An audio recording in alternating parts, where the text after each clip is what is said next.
Deus sobre esse seu elemento.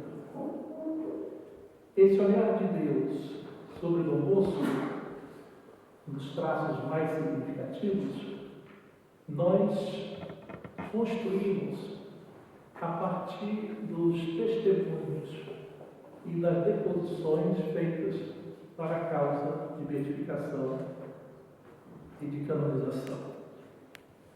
O elemento que emergiu de forma extraordinária, nós comentamos esta manhã, que é a união com Deus. Quase como se Deus dissesse, esse servo, João Bosco, soube, por excelência, viver esta dimensão comunional com Deus e com a Trindade. O segundo elemento que eu também acenei esta manhã é esta conformação, esta configuração da caridade de Deus. Agora vou citar os outros três elementos mais importantes que saíram do processo de beatificação e de canonização. O terceiro é a força da graça e o valor da juventude para Dom Bosco.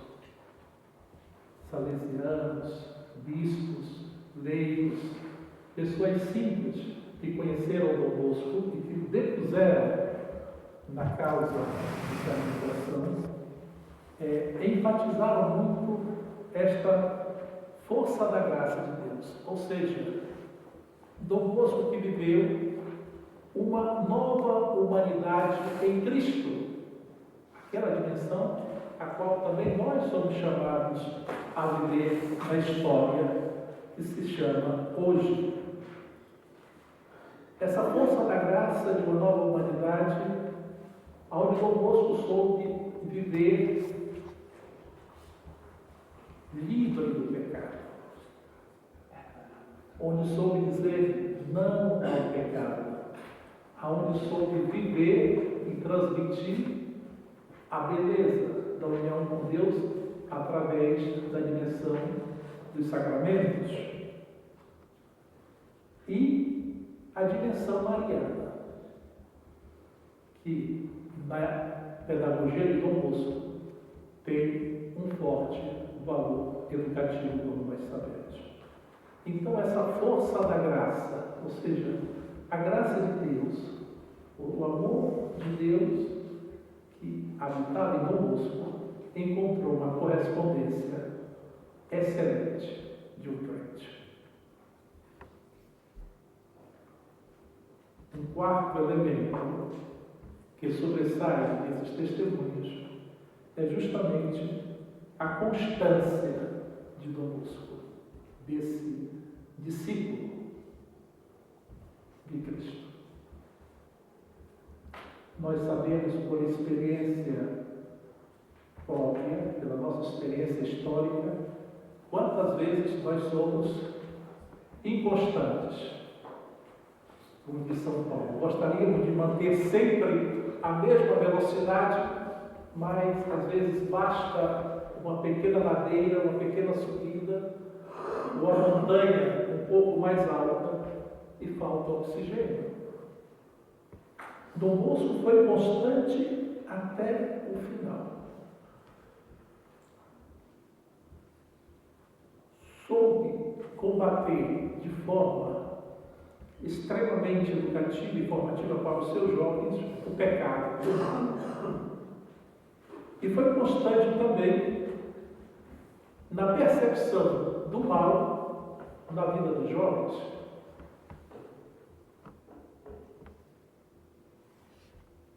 Certamente, na juventude, ele tinha toda uma carga apostólica e foi se enriquecendo aos poucos com a sua paternidade espiritual, até chegar a ele mesmo se tornar um patrimônio espiritual para ser imitado e seguido pelos jovens, sejam os salesianos, sejam depois os jovens que conviviam, que tinham convivido com ele.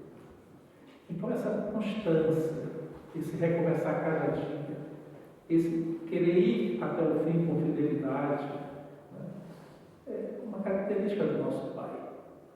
E certamente é um dos olhares de Deus sobre esse seu eleito. Não escolheu jovens somente naquele 8 de dezembro de 1841. Escolheu os jovens até o 31 de janeiro de 1888. A gente costuma, assim, na nossa comunidade, ali em Roma, ler sempre, todos os anos, aquele trecho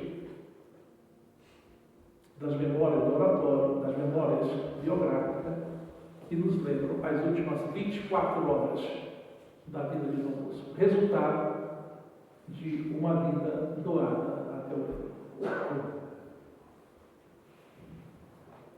O último elemento, não da devoção, mas desses que eu escolhi para comentar com vocês, que faz emergir esta dimensão profundamente comunional com Deus, é o amor pela igreja. E o amor pela igreja por uma comunidade de fiéis, como lugar onde os jovens podem encontrar a verdade. Evidentemente, numa eclesiologia do tempo de Dom Bosco, mas essa era a percepção. A igreja como espaço de salvação, espaço da verdade, e que Dom Bosco vai além, transforma essa experiência de igreja. A eclesiologia que ele estudou no seminário, que ele transforma essa experiência de igreja numa igreja alegre, numa igreja familiar, numa igreja que acolhe, numa igreja samaritana, diríamos nós hoje. Numa igreja que, no dizer do Papa Francisco, vai à periferia ou às periferias, não somente geográficas, mas naquelas periferias mais existenciais, aonde o jovem estava distante, marginalizado, esquecido, sem lugar e sem educação. Ora, caros irmãos, são alguns eixos que podem nos ajudar a pensar na santidade de Dom Bosco a partir do olhar de Deus para comigo. Nesta tarde, eu proponho um esforço contrário, não partindo daquilo que foram os testemunhos das pessoas, dos salesianos envolvidos no processo, mas aquela que foi a experiência de Dom Bosco em relação ao próprio Cristo. E a gente inicia essa reflexão lembrando o trecho do Evangelho de hoje, que foi proclamado, que foi comentado pelo presidente da celebração. Nós conhecemos muito bem o contexto do Evangelho de Marcos, onde Herodes ouviu falar de Jesus, né? E o nome se tinha tornado muito conhecido, e alguns começam a dizer que é João Batista que ressuscitou, ou que é Elias, ou que é um profeta como os outros profetas. E Herodes, certamente, consciente do feito realizado, ele diz: não, ele é João Batista. Ou seja, Marcos revela esse conflito de interpretações, essa confusão, esse mal-estar no meio de pessoas que não conheciam Jesus. que conheceram Jesus, aqueles que o seguiram, aqueles que seguiram e acolheram a sua voz, esses saberão dar a resposta. Tu és o Messias. Então, fazendo uma paráfrase, é importante que na história nós salesianos, pressionados por tantos fatores, não possamos esquecer esses dois vetores importantes. Quem é para nós o Cristo e quem é para nós Dom Bosco. E como Dom Bosco interpreta Cristo naqueles sinais mais sensíveis para a missão salesiana. E eu escolhi justamente o último artigo das nossas Constituições, bonito, é o artigo 196. E que dizia justamente, diria quase com uma profissão de fé, dizendo que a nossa regra viva é Jesus Cristo. Daqui se parte, aqui é a base, é a pedra fundamental. A nossa regra viva é Jesus Cristo, que descobrimos presente em Dom Bosco.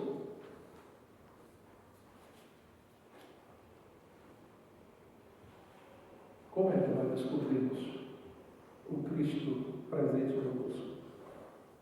Uma nova exigência de uma leitura, sem dúvida, com características teológicas a respeito do nosso carisma. A contemplação do rosto de Cristo seja para nós, salesianos, a primeira paixão e ocupação.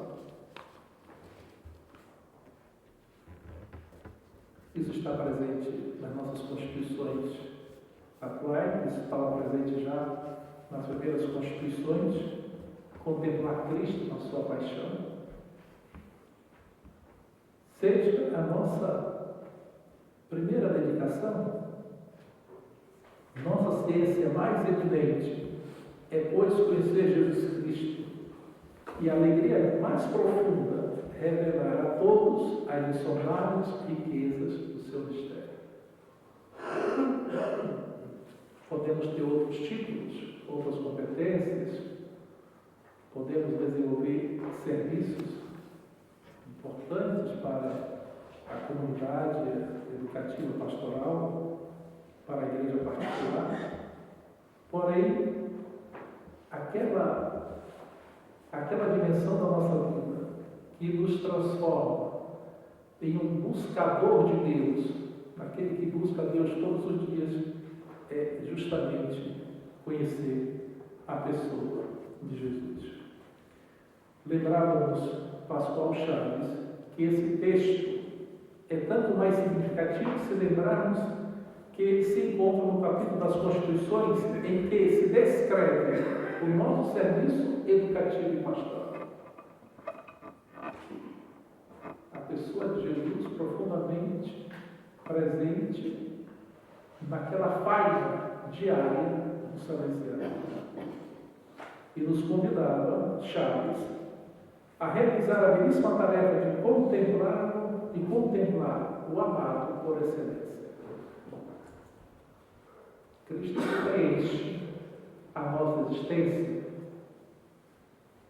Aquele que nos fascinou e continua a fascinar-nos com o olhar salesiano, com os próprios olhos de Dom Bosco, nas suas pegadas, na sua escola.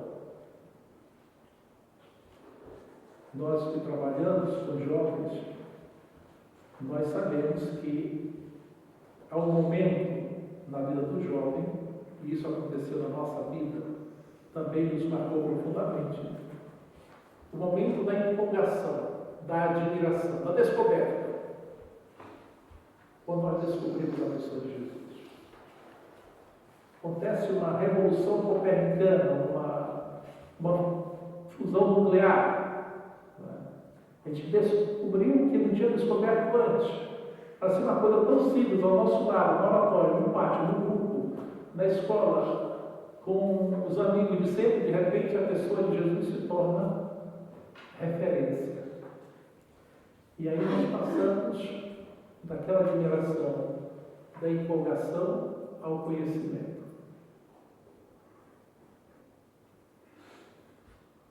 Mas no conhecimento de Jesus, na frequência da pessoa de Jesus, a gente não para no conhecimento. A gente chega um momento que busca ter intimidade. Conversar com Ele. Falar coração a coração. Sermos mais sensíveis à palavra.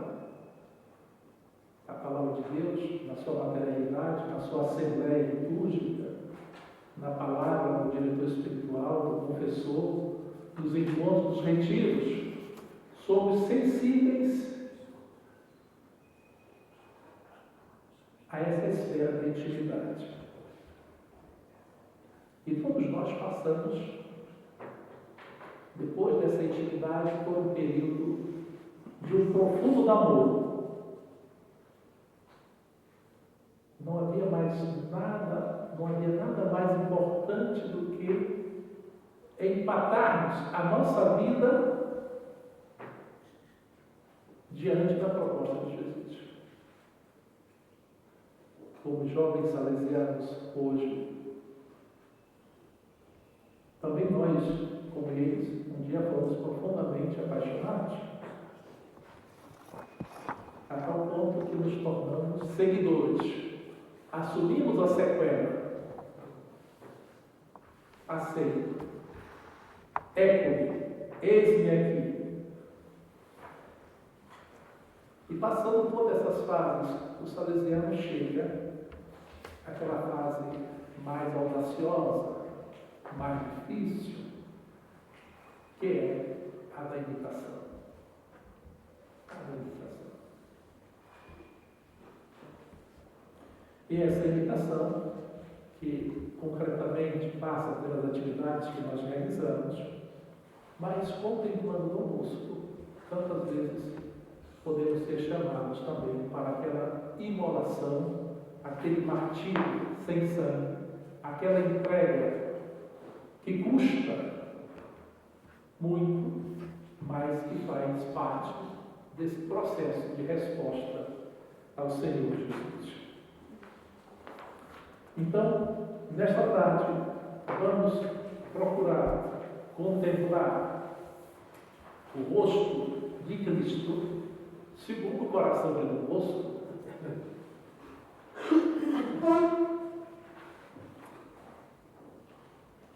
Se é verdade, e é verdade, que Deus tem um olhar especial, pluricarismático, rico de dons em relação ao nosso Pai, rica foi a contemplação que Dom Bosco fez da pessoa de Jesus.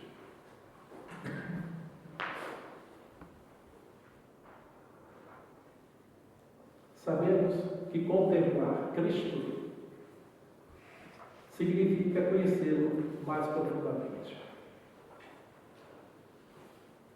amá-lo mais fielmente,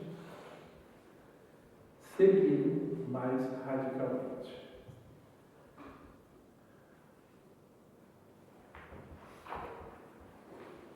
Eu partilho essas reflexões com vocês, consciente daquilo que eu estou dizendo e fortalecido pelo testemunho de tantos salesianos que a vida salesiana me deu a oportunidade de conviver, salesianos na minha escritura de origem, mas salesianos também no meu trabalho atual. Eu já, nesses anos todos de vida ali em Roma, por 2 vezes fui vigário, vice-diretor da comunidade. E nós sabemos que o vice-diretor, ao menos na impostação italiana, muito fortemente, é o salesiano que acompanha os irmãos enfermos. Os irmãos enfermos. E neste acompanhamento, a gente colhe a síntese da vida dos irmãos. Vida normal, vida construída como construímos a nossa, no dia a dia, nas práticas de piedade, numa comunidade com seus pontos positivos, com seus pontos a melhorar, mas uma comunidade que nos aponta sempre para a transcendência, para o paraíso, para o encontro definitivo com o Senhor. Tive a oportunidade de acompanhar até o final o padre Pedro Braille, que quem o conheceu, quem o teve como professor, sabe muito bem que o padre Braille nunca foi uma doçura de pessoa. Um grande pesquisador, um grande apaixonado por Dom Bosco, até o final, me dizia: estou aqui na cama, mas penso em Dom Bosco, como se eu estivesse no oratório de Volta. E aquele Braille que eu tive como professor, duro, exigente, porque queria que nós chegássemos ao ponto que ele chegou. A gente vai chegar um dia lendo os livros, ao menos lendo os livros.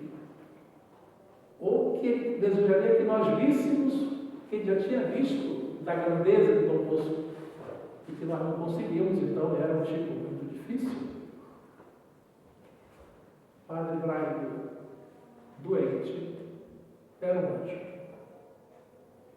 Um homem leve. O homem que todos os dias tinha que falar de Dom Bosco.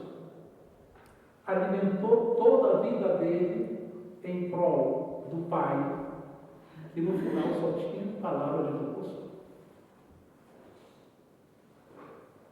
Padre Macário, Dom Macário, que foi um grande salesiano na área da educação e educação familiar.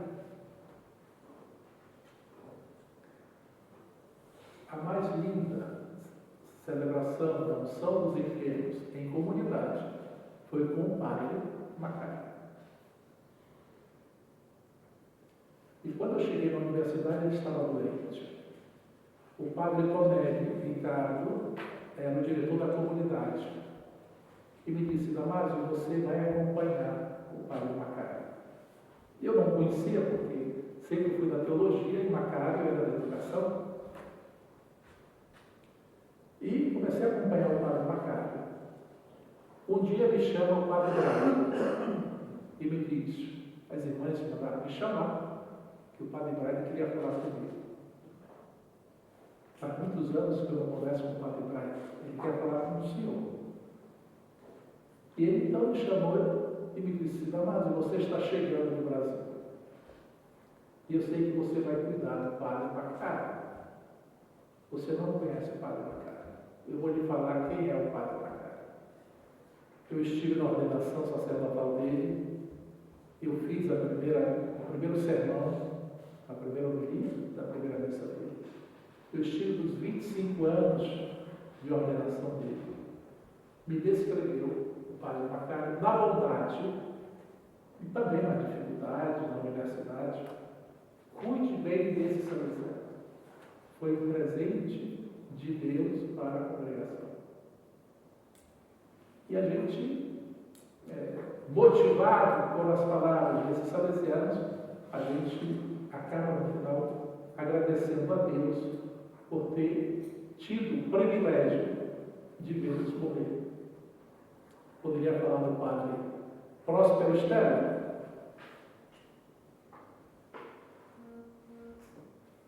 Imagino que alguém aqui foi colega do Próspero Estela e também sabe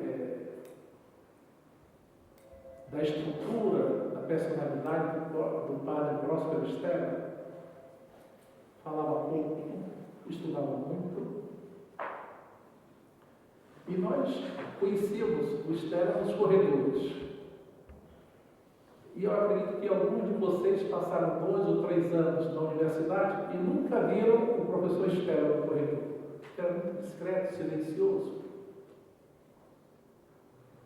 Mas, como professor de filosofia, ele, até o final da vida, acompanhou jovens, estudantes de filosofia, na Universidade Estatal de Roma. No dia que faleceu o padre Estela, a igreja estava cheia de jovens universitários. Todo sábado havia um grupo de 5, 6 visitar o professor, que já morreu com mais de 80 anos. Então, contemplar Cristo significa conhecê-lo mais profundamente, amá-lo mais fielmente, segui-lo mais radicalmente.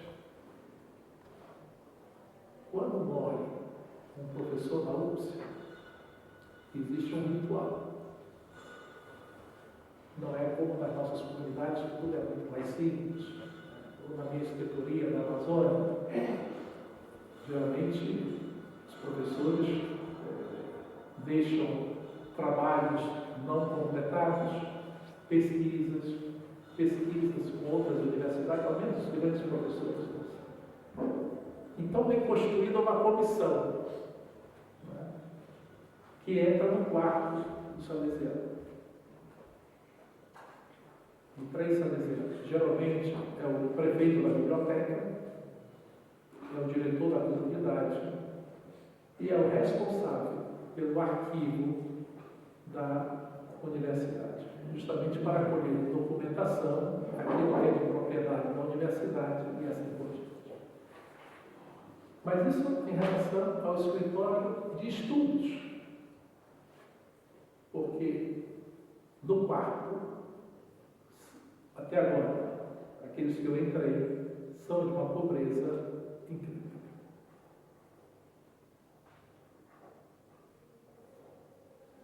Próspero Estrela, Braille, Macário, Ricardo Tomé, foram grandes professores, nos últimos tempos, transferindo-se para a enfermaria da universidade. No quarto, tinha o essencial. E aí você admira o salesiano que chegou a essa fase da vida com esta visão da própria consagração e do seguimento a Jesus. O padre Tomé me dizia: Damásio, eu escrevi vários artigos, vários livros, mas nenhum livro foi mais difícil do que esse que eu escrevi durante o último verão. Ele disse: mas por quê, padre? Porque esse livro eu escrevi sentindo muitas dores. E esse vai ser meu testamento para a Pastoral Juvenil. De fato, foi o último livro que ele escreveu durante o verão, foi publicado em setembro, e em 1º de outubro, o Tomé faleceu. Com efeito, nós sabemos que não se pode amá-lo se não se conhece. E não se conhece, se não conhecemos, não podemos segui-lo. E não se segue se não se está de tão modo enamorado de Jesus, a tal ponto de deixar tudo para ficar com ele. Conhecimento, amor e seguimento de Cristo são realidades inseparáveis. Conhecimento, amor e seguimento. Não podemos ter somente o conhecimento, a suma teológica ou o catecismo da Igreja Católica na cabeça, não. Precisa ter o amor, né? E depois a experiência cotidiana. É aquilo que em teologia nós chamamos de uma teologia cordial. Quando chegam os alunos para o 1º ano de teologia, a gente insiste muito que a teologia não pode ser somente um estudo noético, de inteligência, de conhecimento. De algum modo, a teologia tem que ser uma resposta, né, que dá àquele que crê, aquele que foi chamado ao seu Senhor. Vou mais abaixo na folha, para dizer que não basta que nós sejamos admiradores de Cristo. É necessário passar da admiração à imitação.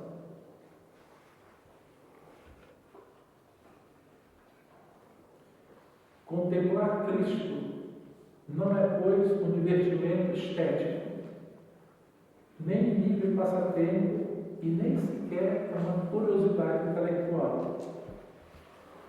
Deveria ser, e certamente o é para nós, uma paixão. Uma paixão nunca satisfeita e necessidade urgente de conhecimento, de amor, de sequela. É por isso que nos exercícios espirituais nós renovamos esse sentimento, essa paixão, esse amor, essa busca, esse primeiro amor que nos fala o Apocalipse, essa vontade de ser mais leve do caminho que nós realizamos.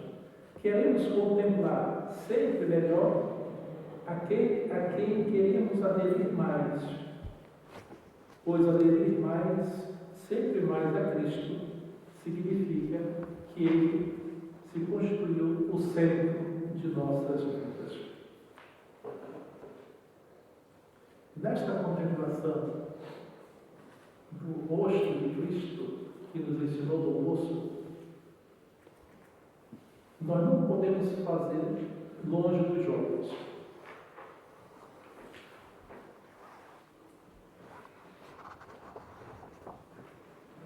Longe dos jovens, não conseguimos contemplar Cristo, ou pelo menos não olhamos o Cristo contemplado pelo moço.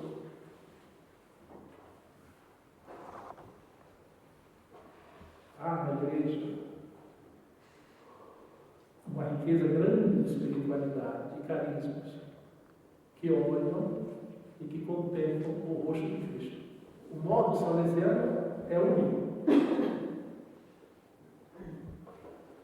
Os jovens aos quais somos enviados são o lugar e a razão da nossa experiência cristã. Não haverá uma congregação salesiana sem os jovens, só com os projetos. Não. Haverá uma congregação salesiana com jovens, projetos e salesianos.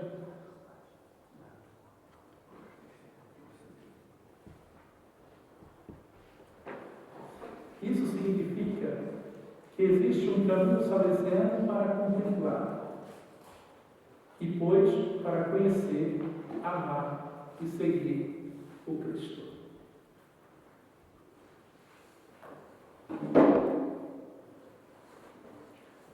Há toda uma discussão se existe uma cristologia salesiana ou não. Eu não entro nesta discussão, mas é importante ter presente, porque nós sabemos, quando nós estudamos a cristologia, essa razão teológica da pessoa de Jesus. Mas é bem verdade que existe uma razão teológica do modo como Dom Bosco contemplou o rosto de Cristo. E que daí podemos afirmar que exista também uma cristologia salesiana. E por que essa cristologia salesiana é importante? Porque na medida que nós, na história, individuarmos esses elementos de sentimento, de entrega, de serviço, de busca dos jovens, que a espiritualidade salesiana nos oferece, nós salesianos vamos aprofundar ainda mais a nossa espiritualidade. Eu, na minha experiência de Brasil, algumas vezes via que o salesiano trabalhava a semana inteira, manhã e tarde, noite na aula salesiana, mas que no final de semana ele ia cuidar de grupos que cultivam outras espiritualidades. E eu dizia, mas e o oratório? Né? E o centro juvenil? E o retiro dos jovens? Né? O jovem é bom que escute um salesiano falar de Jesus Cristo, porque é toda uma experiência de vida.